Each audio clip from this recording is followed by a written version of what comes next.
Pues vamos a abrir la palabra por Timoteo, primera de Timoteo, capítulo 3, versículos 8 al 13. Y aunque somos ya muy digitales todos, yo os animo a que, si tenéis la Biblia a mano, pues que la abramos y que la usemos. Vamos a leer entonces en primera de Timoteo 3, del 8 al 13. Dice la palabra de Dios: los diáconos, asimismo, deben ser honestos, sin doblez, no dados a mucho vino, no codiciosos de ganancias deshonestas, que guarden el ministerio de la fe con limpia conciencia. Y estos también sean sometidos a prueba primero, y entonces ejerzan el diaconado, si son irreprensibles. Las mujeres, asimismo, sean honestas, no calumniadoras, sino sobrias, fieles en todo. Los diáconos sean maridos de una sola mujer, y que gobiernen bien sus hijos y sus casas. Porque los que ejerzan bien el diaconado ganan para sí un grado honroso y mucha confianza en la fe que es en Cristo Jesús.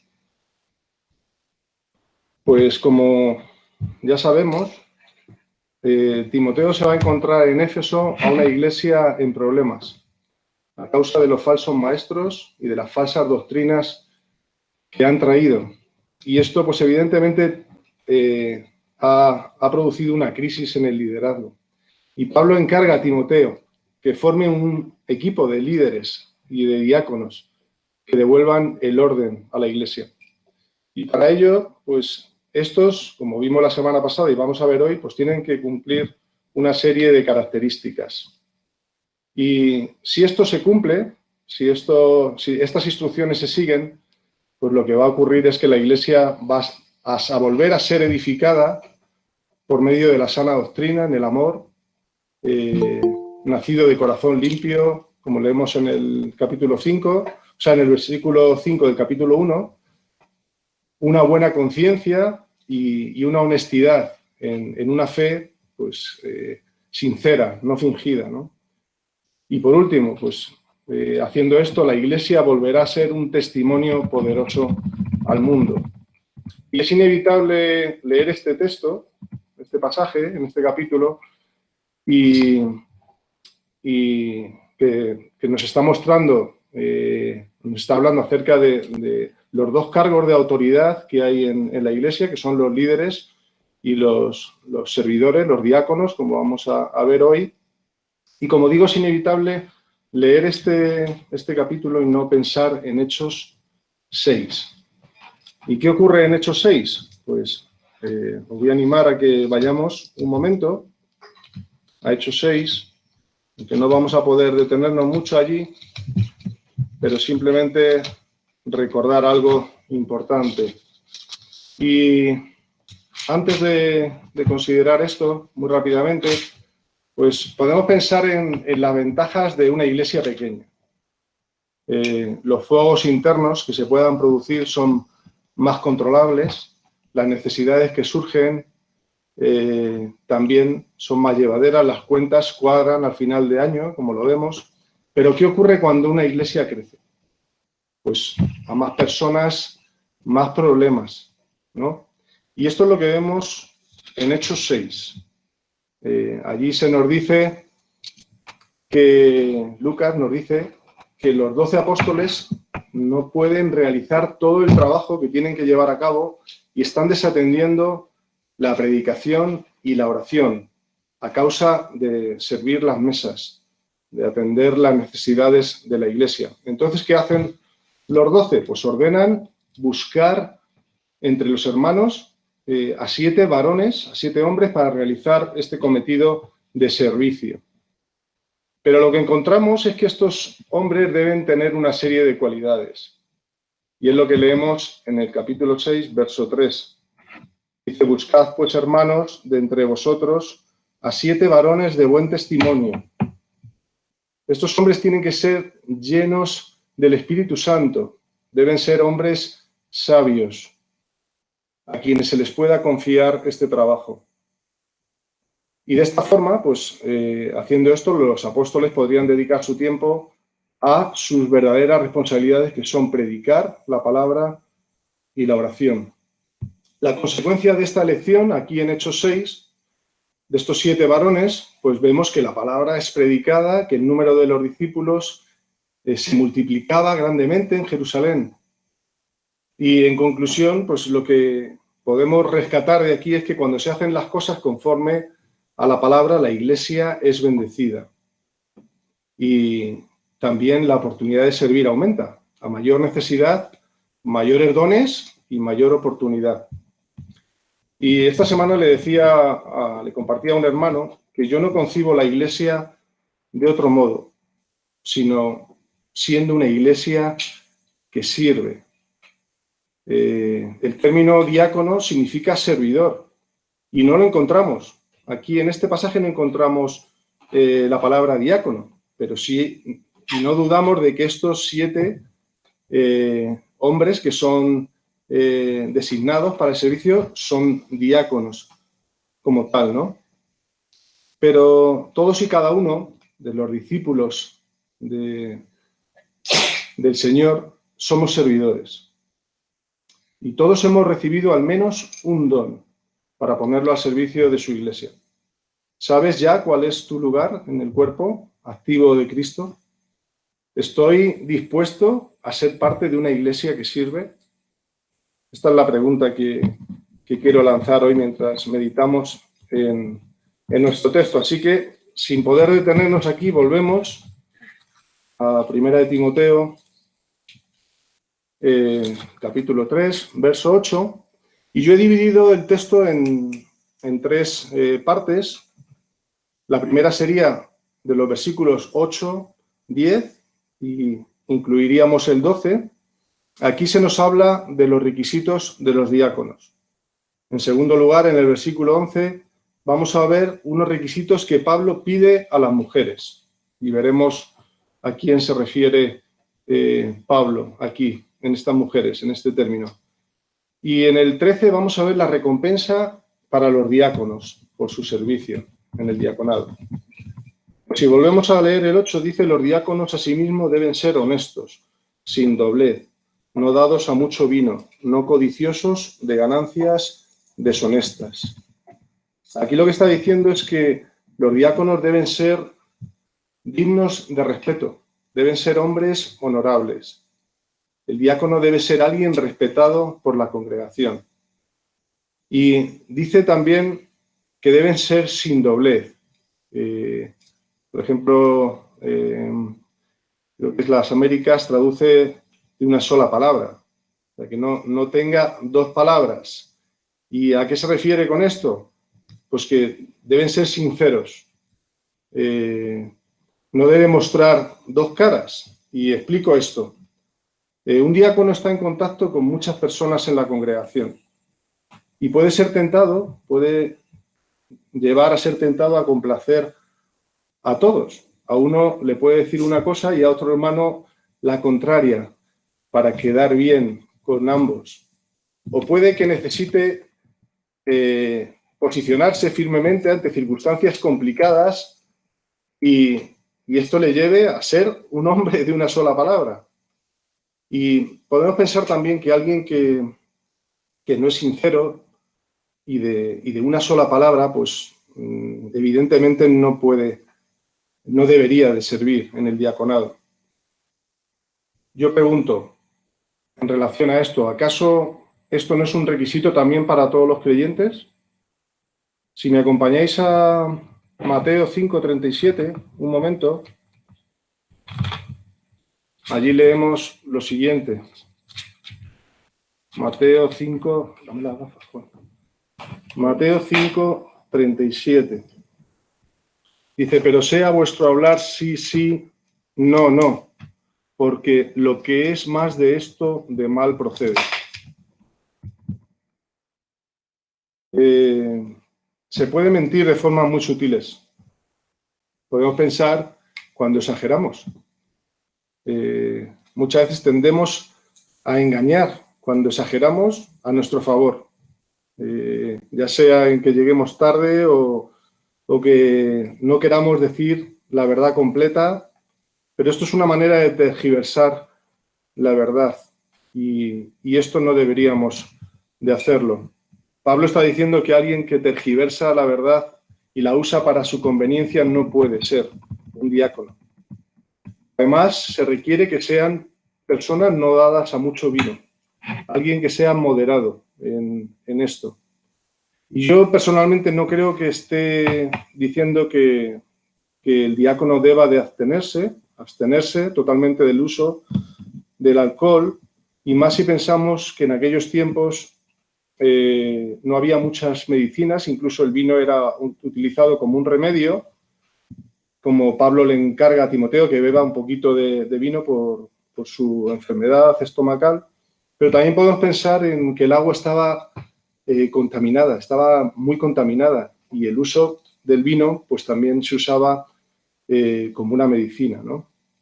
Pero es evidente que en la actualidad, si el diácono o el pastor o cualquier creyente decide abstenerse de tomar alcohol, pues esto dice mucho de la persona, y más en una sociedad totalmente alcoholizada y una juventud que se divierte en base al consumo de alcohol en botellones, en fiestas clandestinas. Parece que si no hay alcohol, pues los jóvenes no saben divertirse, ¿no? Entonces, sí pienso que una manera de dar testimonio, pues, es abstenerse de esto, pero voluntariamente, ¿no?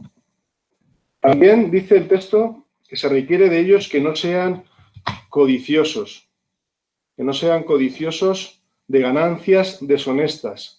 Leemos en el 8. El diácono debe ser una persona que maneje bien el dinero, porque su propio dinero y su economía en el hogar, porque va a manejar gran parte del dinero de la iglesia. Entonces, lo que Pablo está diciendo es que no debería de tener un amor por el dinero. Y sabemos que esto es muy perjudicial para el Evangelio.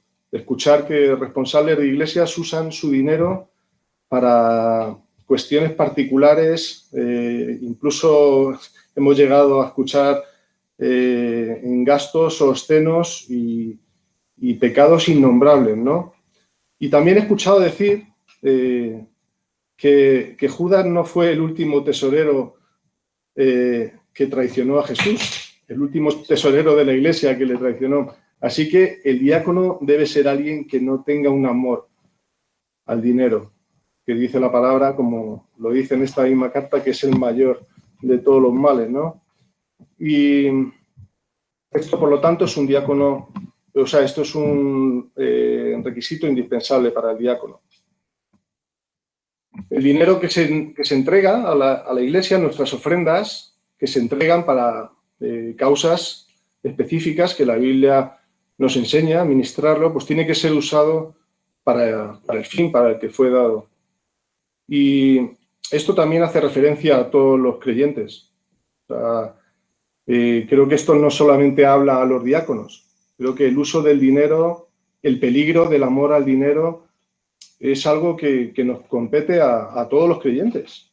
O sea, no debemos amar al mundo, ni las cosas que hay en el mundo, ni los placeres de este mundo, ni aferrarnos a nada material de este mundo, porque sabemos que todo se va a quedar aquí.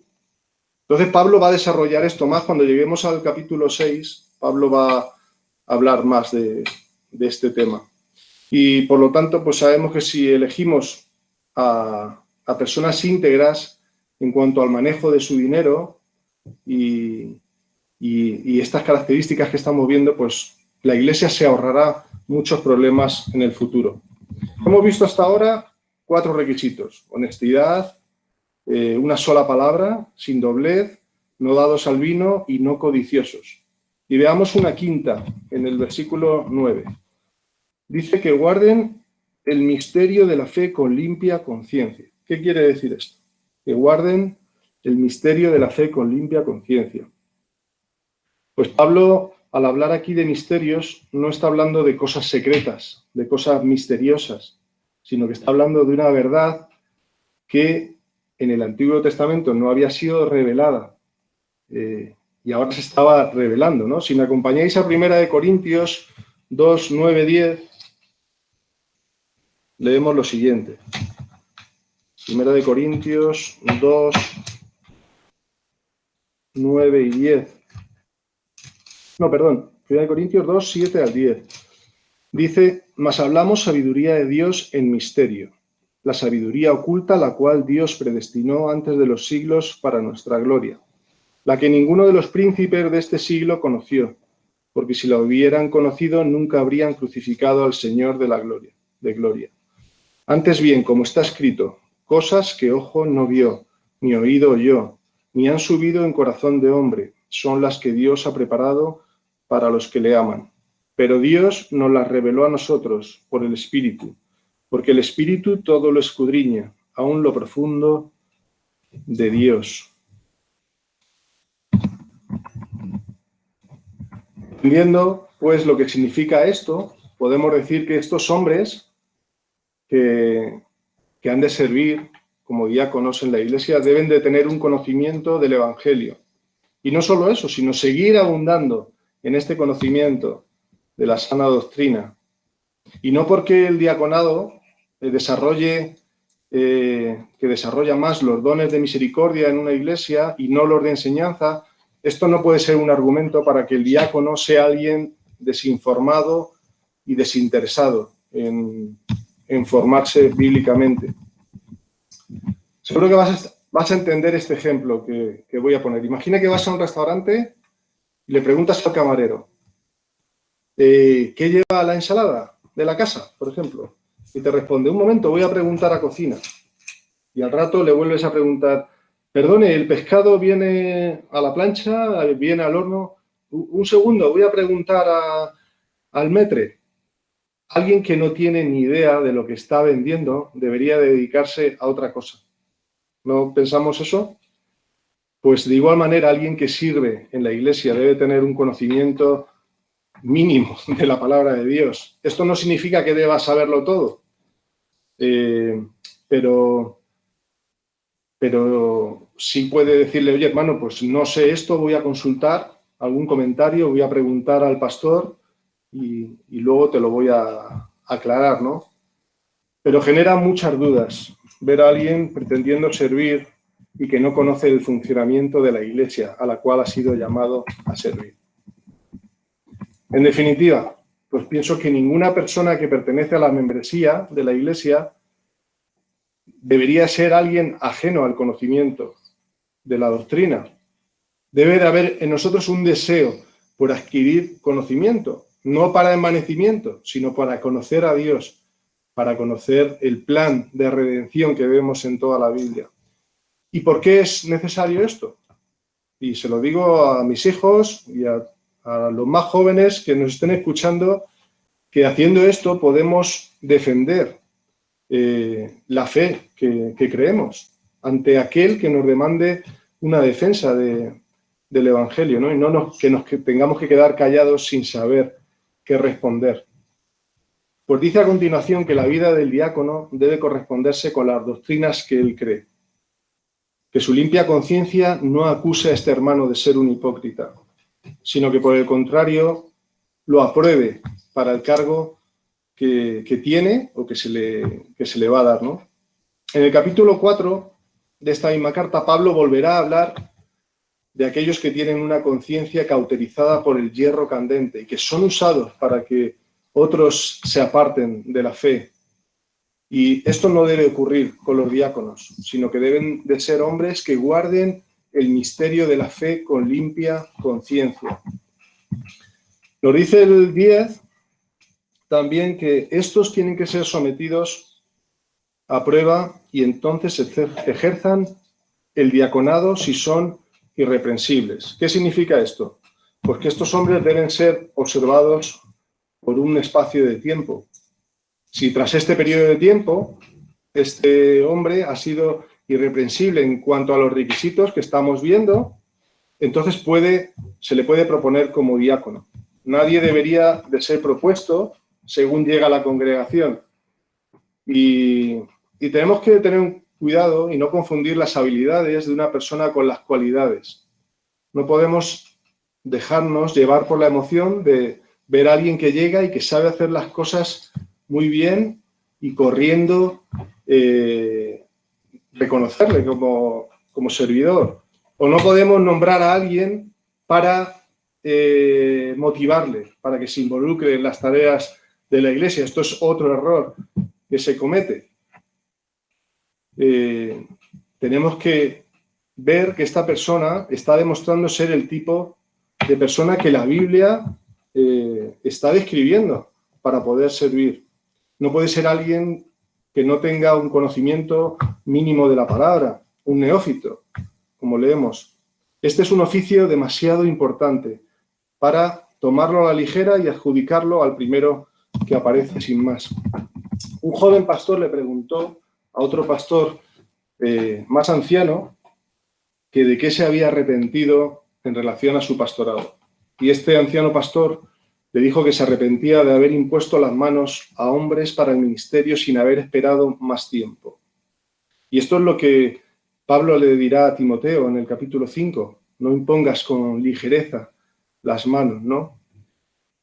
Es muy sencillo poner a alguien en el gobierno, en el servicio de la iglesia, pero ¿sabéis una cosa? Es muy difícil quitarlo.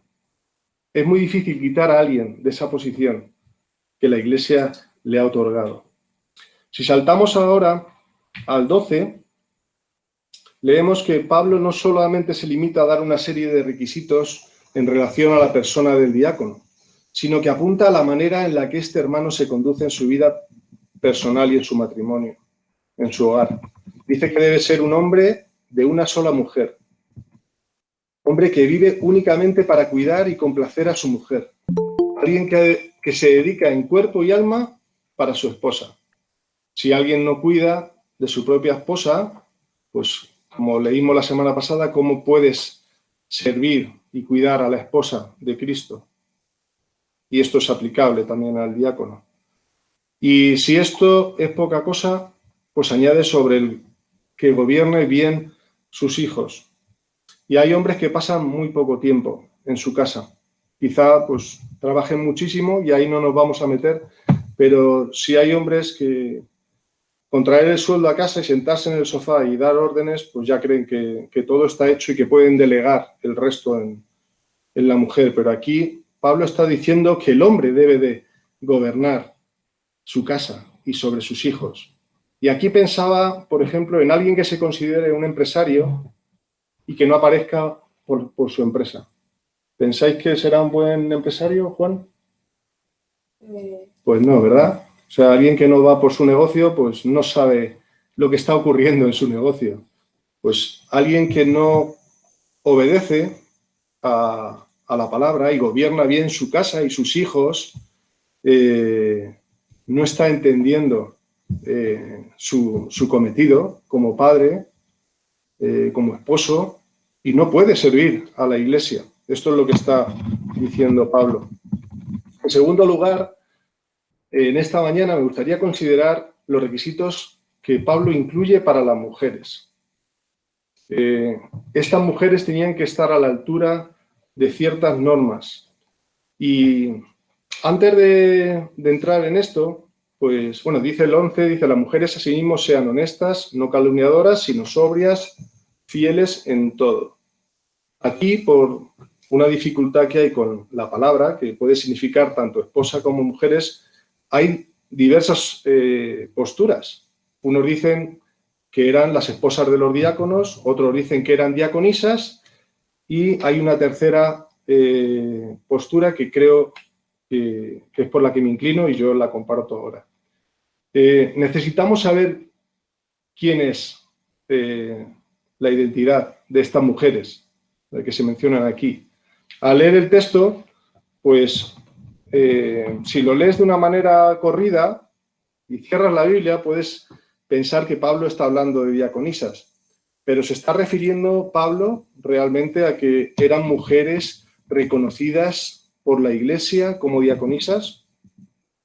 ¿Por qué Pablo no colocó el artículo femenino aquí y acabó con la duda? Y ahora explico esto. En primer lugar, no lo hizo porque en el griego no hay un femenino para diácono. Y me dirás pues que en Romanos 16.1, cuando se habla de la diaconisa de Cencrea, Febe, se menciona diaconisa, pero es que si traducimos esa palabra, se vuelve a traducir por servidora, no por diaconisa. Entonces, está hablando de Febe como una servidora más, ¿vale? Si eran diaconisas, valdrían los mismos requisitos para los hombres, pero tenemos que pensar que los llamados a gobernar sus hogares son los hombres. Lo acabamos de leer, lo hemos visto la semana pasada también, lo vimos hace unas semanas. Y esto no es ningún tipo de machismo, es volver a sujetarnos a la palabra en base a los roles que Dios ha dado en su palabra. En cuanto a los hogares, pues está diciendo que son los hombres que tienen que gobernar a sus hijos. Creo que si traducimos la palabra diaconisa por servidora, lo que pensamos es que, al igual que Febe, pues había otras mujeres que realizaban un trabajo de servicio en colaboración con los diáconos. Y yo me inclino por esta postura, ¿no? Que había mujeres que sí realizaban una labor diaconal en colaboración con los apóstoles, los diáconos, pero que no estaban reconocidas oficialmente como diaconisas, porque en Hechos hemos visto que se eligió específicamente a hombres, a diáconos. Si leemos Romanos 16:2, allí especifica algo que nos puede ayudar. A ver, Romanos 16:2, hablando de Febe, dice que la recibáis en el Señor como es digno de los santos y que la ayudéis en cualquier cosa en que necesite de vosotros, porque ella ha ayudado a muchos y a mí mismo. Y sabemos que hay muchas más mujeres que sirvieron en la Iglesia. Y por eso Pablo, creo, y me posiciono aquí, de que ellas necesitan cumplir ciertos requisitos para servir en colaboración con los diáconos, puntualmente también con sus esposos diáconos. Pero ahora veremos alguna cosa más sobre esto. Estas mujeres han servido a la Iglesia de una manera especial, como hemos leído. Podemos pensar, pues, que como creo una de las posturas, que se refiere a las mujeres de los diáconos.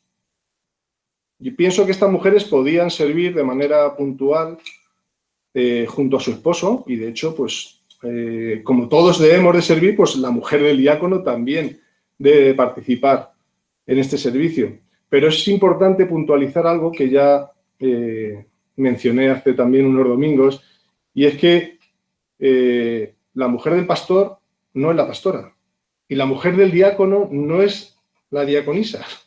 El que es llamado al servicio del diaconado es el esposo.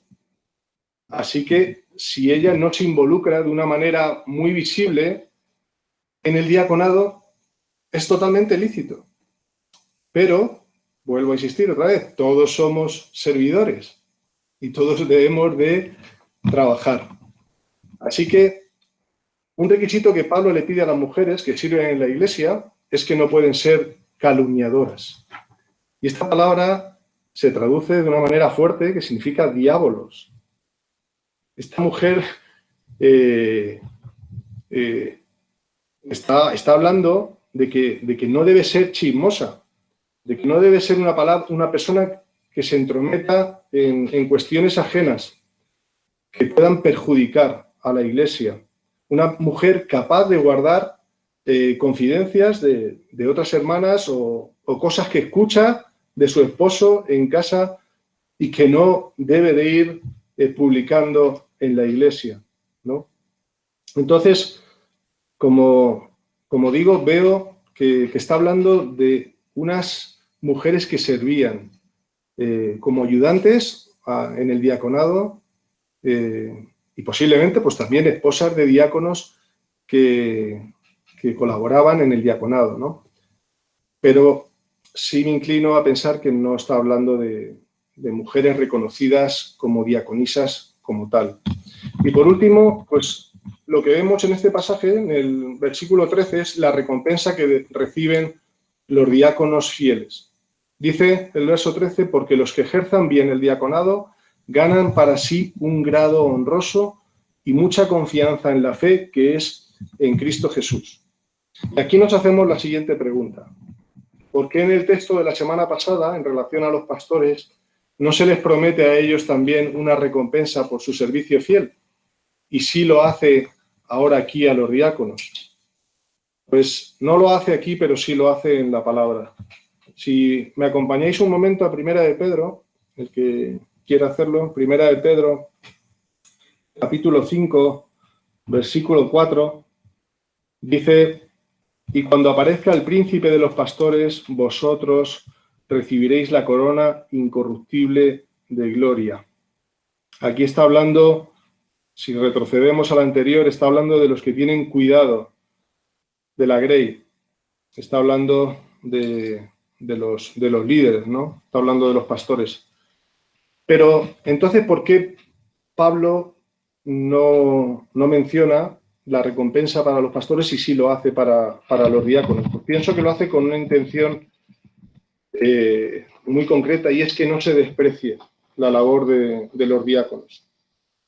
Puede parecer que el diaconado es un ministerio inferior al de los pastores, y es posible que en muchas iglesias los diáconos pasen totalmente desapercibidos o inadvertidos por la figura prominente del pastor, que es el encargado de predicar, y parece que a los diáconos pues son invisibles, ¿no? Pero Pablo quiere resaltar aquí un trabajo que nadie ve, pero que Dios sí toma nota y tiene en cuenta de esto.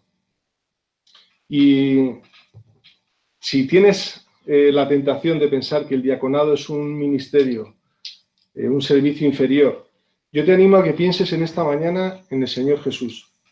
El Señor Jesús se ciñó la toalla y lavó los pies a sus discípulos. Por lo tanto, nosotros, como discípulos del Señor y en obediencia al Señor, debemos de servirnos en todo aquello que se nos demande para el bien de la Iglesia. Y aquí se habla también de que aquellos que sirven bien ganan un grado honroso y una posición honrosa, ¿no? Vamos a leerlo. Dice, porque los que ejerzan bien el diaconado ganan para sí un grado honroso y mucha confianza en la fe que es en Cristo Jesús. Pues ejercer bien el diaconado le da al diácono la confianza digna de parte de la Iglesia, ¿no? También le da la confianza de poder predicar el Evangelio con confianza. Incluso sabemos que quizá pues en un futuro la Iglesia pueda, si se puede usar la palabra, ascender a estos diáconos al pastorado si Dios los ha llamado y si la Iglesia los reconoce. Como dije al principio, todos somos diáconos. Pablo mismo se declara diácono en Filipenses 1:1. Pablo y Timoteo, siervos. Está utilizando la palabra diáconos. Entonces, todos y cada uno de nosotros somos siervos, siervos los unos de los otros y siervos de Cristo. Y si desconectamos a la Iglesia del servicio, estoy seguro que desconectamos a la Iglesia del Evangelio y del mundo. Así que esto es fundamental para toda la Iglesia. Y para terminar, cuando me convertí, el primer versículo que me aprendí de memoria, y creo que ya lo he repetido alguna vez, y que impactó mi vida de una manera fuerte fue Marcos 10:45. ¿Y qué dice en Marcos 10:45? Pues que el Hijo del Hombre no vino para ser servido, sino para servir y dar su vida en rescate por muchos. Si esto dice la Escritura de nuestro Señor y Salvador, que se hizo siervo de todos, ¿cómo debo vivir mi vida dentro de la familia de la fe? Pues creo que debe ser deseando vivir y servir como Cristo lo hizo en sus años aquí en la tierra. Si Él dejó su trono de gloria para hacerse hombre y morir por nosotros en la cruz, por nuestros pecados, yo creo que puedo rebajarme y tragarme muchas veces mi orgullo y renunciar a lo que creo que son mis derechos por amor al Evangelio y a la esposa de Cristo.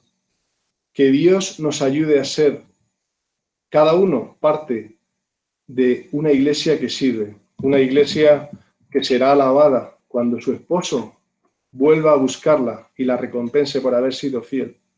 Pues hermanos, seamos una iglesia ocupada en las buenas obras y en la sana doctrina, y que ella muestre a Cristo en nuestras vidas, en las vidas de sus redimidos. Pues que Dios bendiga su palabra. Amén.